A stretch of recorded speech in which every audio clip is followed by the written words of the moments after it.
Getting a little jazzier on this one.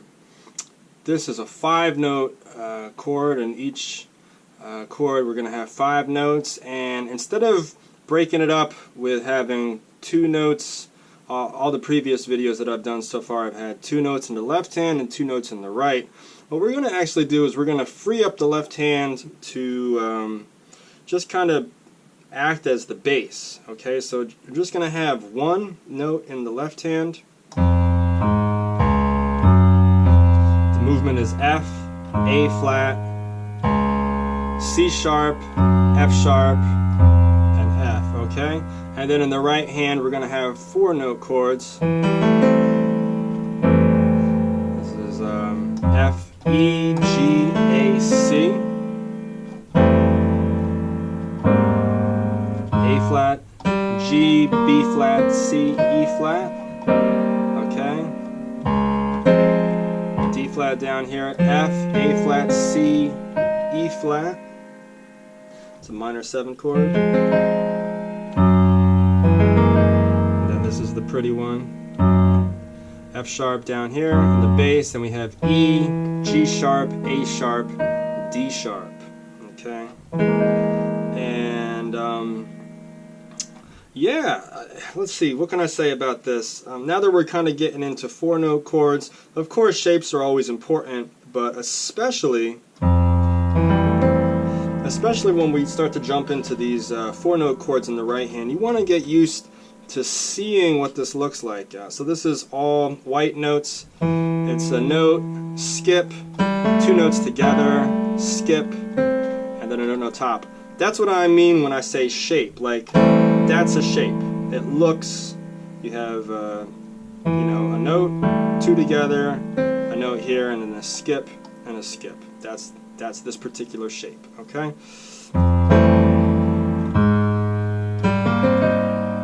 Now, moving on to the second chord, we actually have the very same structure, but this shape looks a little bit different because we have accidentals in the mix. Okay, so G, B flat, C, E flat still is minor 3rd, major 2nd, minor 3rd. That was the first chord. Moving to the second chord, just to kind of show you that it's the same structure. Minor 3rd, major 2nd in between, minor 3rd again. So it's the same shape actually. It looks different, but you need to train your eye to identify that what it looks like here in all white notes looks a little bit different in in another key, but is essentially the same atomic makeup if you're counting the the half steps. Okay. The bass movement is exactly the same. Minor 3rd from F to A flat. So this progression, major 7 between these 2 intervals from the bass to the lowest note in the right hand chord, major 7, again that's 1, 2, 3, 4, 5, 6, 7, 8, 9, 10, 11 half steps to make a major 7th.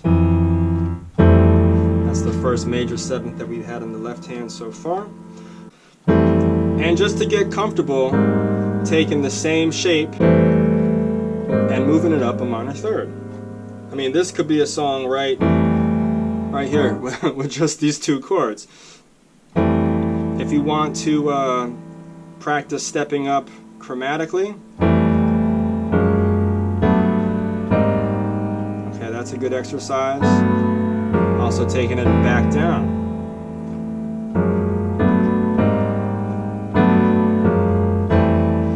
If you're new to this, I would suggest just working on the bass.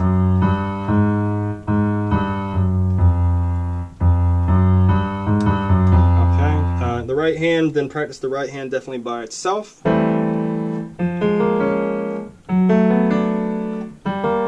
Arpeggiating is also, one of my favorite tools to make things easier. It helps you, first of all, be able to hear every single note individually, which is so essential. You want to, when you play a chord, you don't want to just kind of be, memorizing what it feels like. In addition to the feel, which is really important, you need to also have every single note linked into your ear so that you hear exactly what it is that you're playing. That's really important. Some people don't do that. Okay.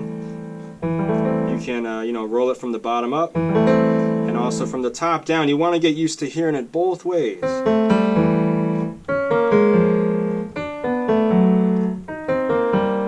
And like I said, there's people from all different skill levels potentially watching this video. So depending on where you're at, this might be what you need to do for a couple weeks.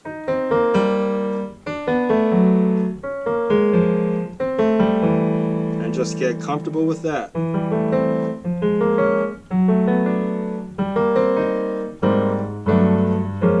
Alright, really, really important. So let's continue on. That's the first chord, second chord, third chord. This movement from the A flat to the D flat is a perfect fifth. And then in the right hand we have in pretty standard basic root position, this is a minor, F minor triad, and then we're going to add the 7th degree as well, dominant 7th. This would be the major 7, okay? But it's a minor 7 or a dominant 7. So we have the minor 3rd in here. And a minor 7th is comprised of the intervals of a minor 3rd from F to A flat. 1, 2, 3, half steps. A major 3rd from A flat to C. 1, 2, 3, 4. 4 half steps makes a major 3rd. And then a minor 3rd from C to E flat. 1, 2, 3.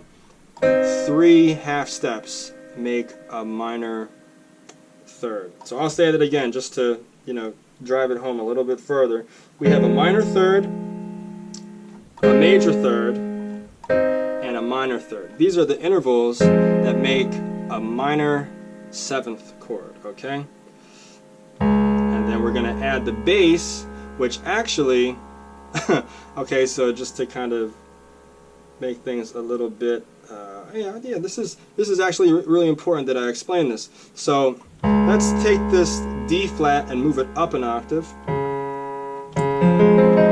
Now we realize that the bottom note is D flat, which could make this, instead of having it as a minor 7th chord, it's actually a D flat major 9. Okay, D flat major, because here's D flat, that's a D flat major triad. Here's C major. Okay, everyone knows what this looks like. This is kind of like the most basic chord in all of piano playing. Okay, C, E, G. Take every single note up a half step, and then we have D flat major. Okay, so this is nothing scary, or it shouldn't be. It's just a major triad, okay? Happens to be starting on D flat or C sharp, depending on how you want to spell it. Adding the major 7, and then also adding the 9th. Notice that the 9th and the 2nd are the same notes. Ah, look at that. But we don't call it a 2nd, really. I mean, especially when it's voiced up here, we just address it as being the 9th. So this chord is a C sharp major 9th. Put the bass down an octave, okay? So that's the official name of the chord. Now, when we're just looking at what the right hand is, it looks like an F minor 7th chord. Okay, so there's a lot of different ways that you can think about it. That concept actually kind of took me a while to really figure out and solidify inside my mind, especially when we start talking about slash chords. Why wouldn't you call this an F minor with D flat in the bass? I mean, I suppose you could, but this is such a common chord, it's just easier to address it as being a D flat major 9 chord. Okay, so taking us to the final chord. F sharp, E, G sharp, A sharp, D sharp. This interval is a minor 7. This interval is a major 3rd. This is a major 2nd. This is a perfect 4th. And that's what it sounds like from the root up and from the melody down.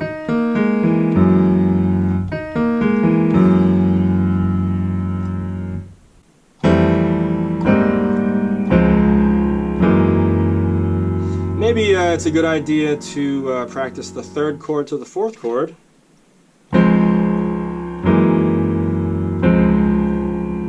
And to get this feeling into our fingers.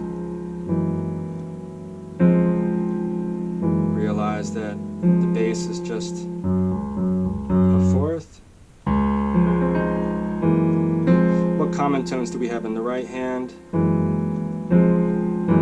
Actually 2, the E flat stays the same for both, and then also the A flat stays the same for both. So what's changing in the right hand is, that's cool, and then this tritone here between the E and the B flat is kind of what gives it the tension, the flavor. This is a flavorful chord, okay, if you will.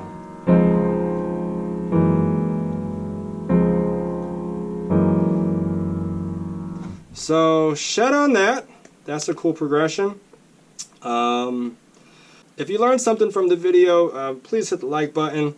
And also, shameless plug, hop on over to musicpack.com. Check out my website. I have sight reading method books if you're interested in learning to actually read music, as well as products that I promote and recommend. I do reviews. I actually have a nice review of this keyboard right here, or this MIDI controller. And if you do decide to purchase through my links, I will receive a small commission, which is much appreciated and allows me to continue making content, free piano lessons just like this. So thanks for watching, appreciate the support, and tune in next time for another lesson of how to play the piano.